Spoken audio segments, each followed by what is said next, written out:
Professor Renee Hobbs is an internationally recognized authority on digital and media literacy education. She's the founder and the director of the Media Education Lab. She will be talking about teaching the conspiracies. The term fake news has attracted a lot of interest from policymakers, educational leaders, and the public because conspiracy theories and disinformation are on the rise. Here.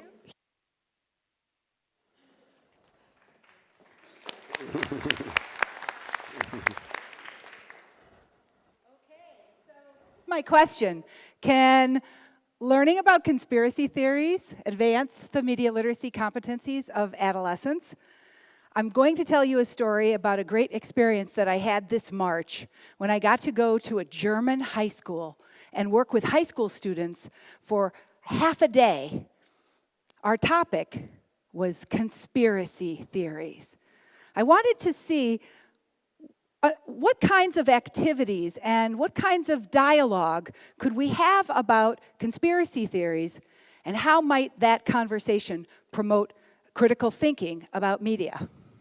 So conspiracy theories are fun to talk about with teenagers because every teenager knows a lot about these conspiracy theories. And I bet if you remember when you were young, you were kind of attracted to them too. Maybe you remember the Marilyn Monroe conspiracy theories, right? Did she sleep with John F. Kennedy? Who knows? Of course, the Hillary Clinton conspiracy theories, the killer clown conspiracy theories, and the Illuminati conspiracy theories. In fact, I invite you to see how many conspiracy theories on this list you can recognize. Are you familiar with the chemtrails conspiracy theory? Give me a thumbs up if you are. Okay, how about the Mary Magdalene? Yeah, maybe she had sex with Jesus and produced a baby. How about the CIA experiments? Are you familiar with those? Look at all the hands up. Wow. The Elvis conspiracy? Yeah, I saw him down there in Sarajevo in the bad side of town. The vaccines, autism conspiracy. Look at the hands up. Oh my gosh. The fluoride conspiracy.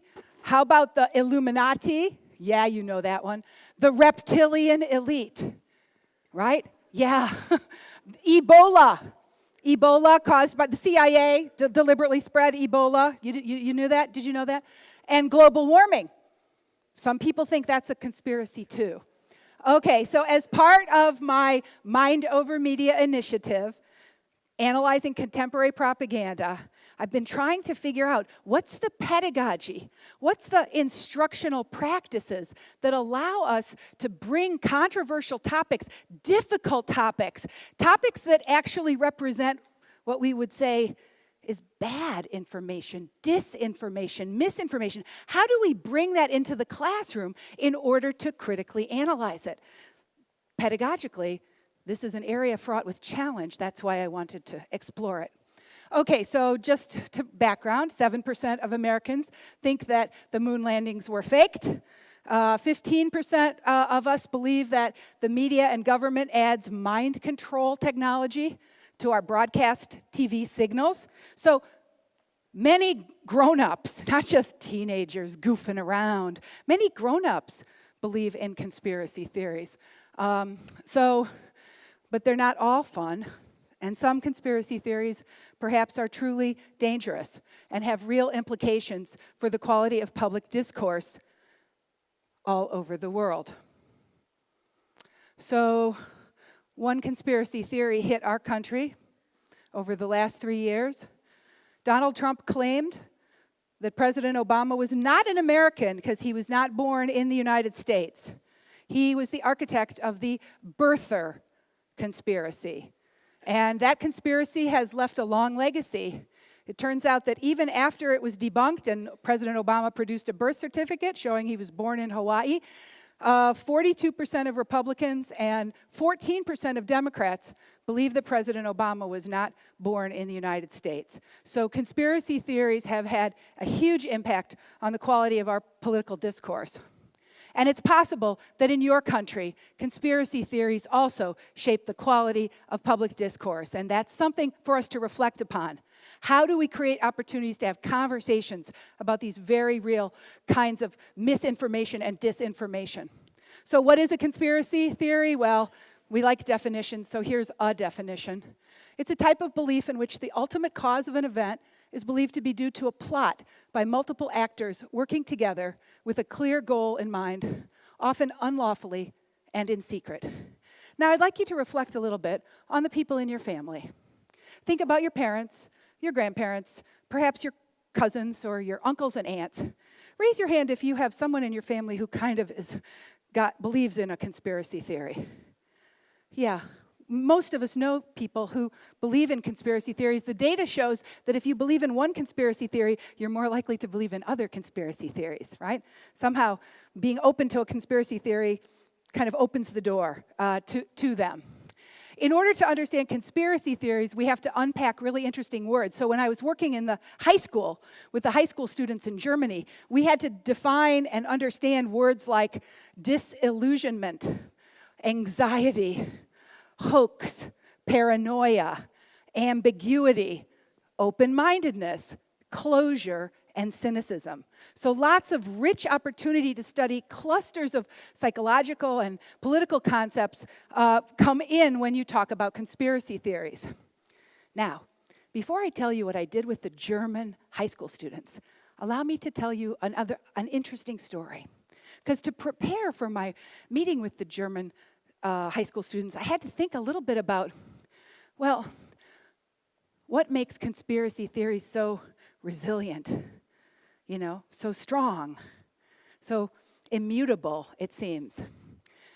In 1968, the report from Iron Mountain was released to quite great acclaim in the United States. That was the time of the Vietnam War, you may remember. And this report, by a distinguished body of economists and political scientists and sociologists and defense specialists and military generals, made a startling conclusion with heavily footnoted scientific data, tables, and charts, a serious white paper style report. It concluded, peace is not in the best interest of a stable society. It concluded, even if lasting peace could be achieved, it would almost certainly not be in the best interests of society to achieve it. Whoa! What a mind-boggling report. Well, it became a best-selling book. It was translated into 15 languages. And only 4 years after its publication, the author, along with his colleague, Leonard Lewin, and his colleague, Victor Navasky, admitted it was a hoax. We made the story up. It was dark political satire. You may remember Stanley Kubrick's film, Dr. Strangelove, or How I Learned to Love the Bomb. They wrote a dark political satire, a fake government report. Whoa. Okay. It was, in fact, they said, a literary hoax.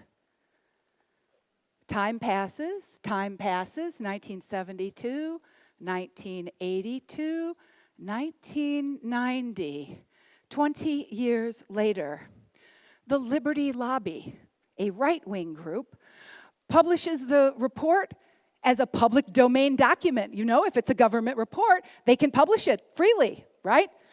And they instantly get sued for copyright violation by Kurt Lewin, who said, wait a minute, you republished my document. I'm the author of that. I wrote the dark political satire. Don't publish it without my permission. The right-wing websites sent this PDF all over. It's reprinted all over the internet.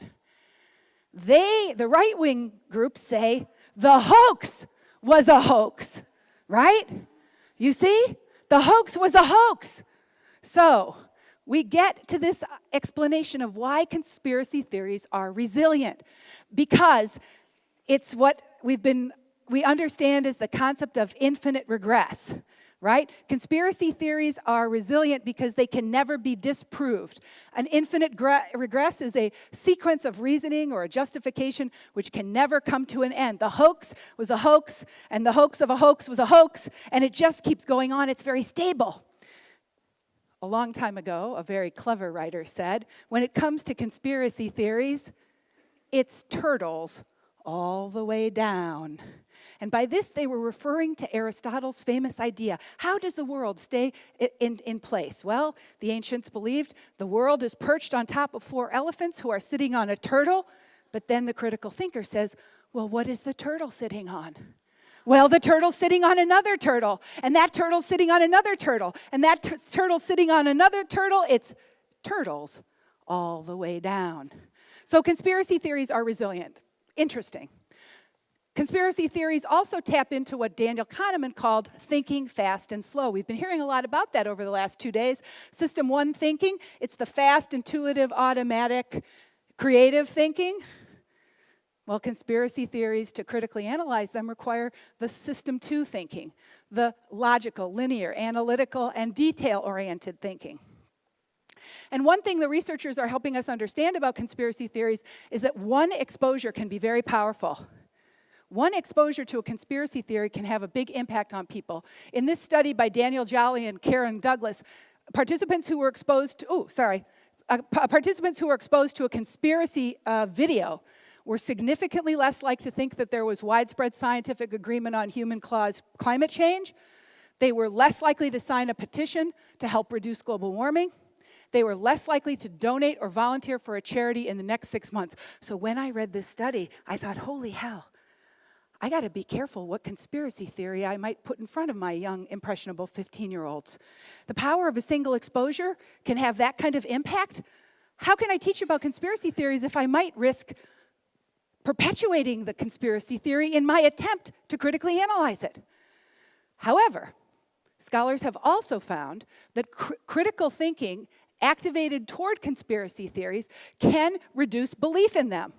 So we have a little bit of the scientific evidence is not quite there yet, right? So now to my story. I do believe that media literacy educators can explore conspiracy theories to strengthen critical thinking skills, but I also acknowledge that screening conspiracy theory videos in the classroom risks validating them because there might not be enough time in class to examine the evidence in depth. There might be just too much junk information online for students to sort through it all. And it's too easy to trivialize conspiracy theories, reinforcing us and them thinking. Of course, that's what I saw in this elite German high school where all the students spoke perfect English. And they all said to me, oh, anybody who believes in a conspiracy theory is a loser, an idiot, doesn't even deserve to be able to vote. These people are lowlifes, they are scum. And I thought, ooh, that's a problem.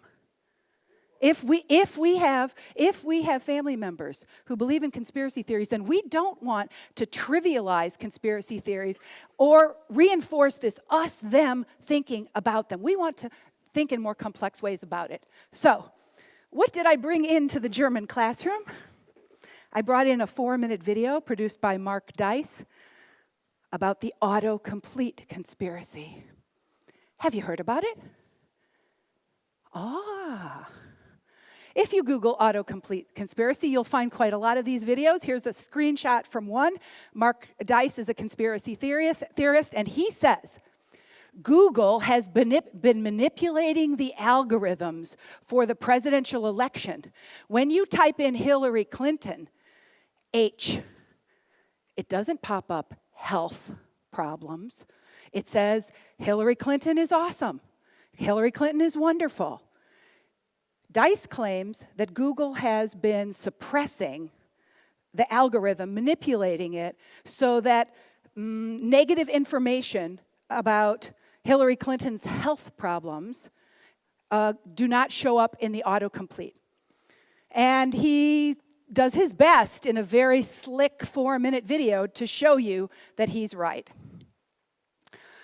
What we did was we took that 3 or 4-minute video and we put it up into the video ant. For those of you who are not yet using this technology, I say when you go home this weekend, go explore it immediately. It's the best tool ever invented for critically analyzing videos. When you register for Video Ant, which is produced by the University of Minnesota, it's an academic tool, you can take any YouTube video. You pop it into the tool, and it immediately lets you watch the video. But then as you want, you can stop and pause and make a comment. So here are the students who, as they watched the video, stopped, paused, and thought. They watched, they stopped, they paused, they thought. After they did that, the quality of conversation we had was richer and deeper than it would have been if we had just watched the video, or if we hadn't watched the video. What a terrific tool.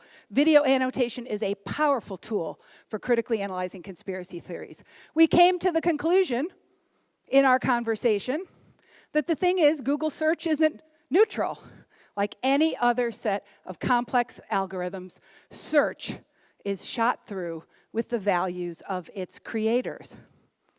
So, should you discuss conspiracy theories in the classroom with your students? I don't know. I think that's a topic only you can reflect upon. And by thinking about the context and situation of your learners and your context, you'll make the right decision. I don't know if teaching the conspiracies is right for everyone, but I do think it's important for us to respond critically and sympathetically to their rise in culture today. As Usinski and Parents wrote, conspiracy theories are alarm systems that help people deal with threat. They resonate among groups suffering from loss, weakness, or disunity. So, today I've just shared with you 5 key ideas. Conspiracy theories are resilient. They cannot be easily disproved. They resonate in an age of anxiety by offering simple explanations for complex and ambiguous realities. And although even brief exposures to conspiracy theories increases their believability, analytical thinking can lower belief in conspiracy theories. Video annotation tools are a pedagogical godsend. They help slow down people's response to video and promote analytical and reflective thinking. And finally, teachers must wrestle with the important paradoxes when deciding whether, when, and how to teach about conspiracy theories. I'm going to tell you to teach the conspiracies, and you can read more about my adventures in the German high school if you go to this month's issue of Knowledge Quest. That's a publication of the American Association for School Librarians. Take a chance. Teach the conspiracies. Thanks very much.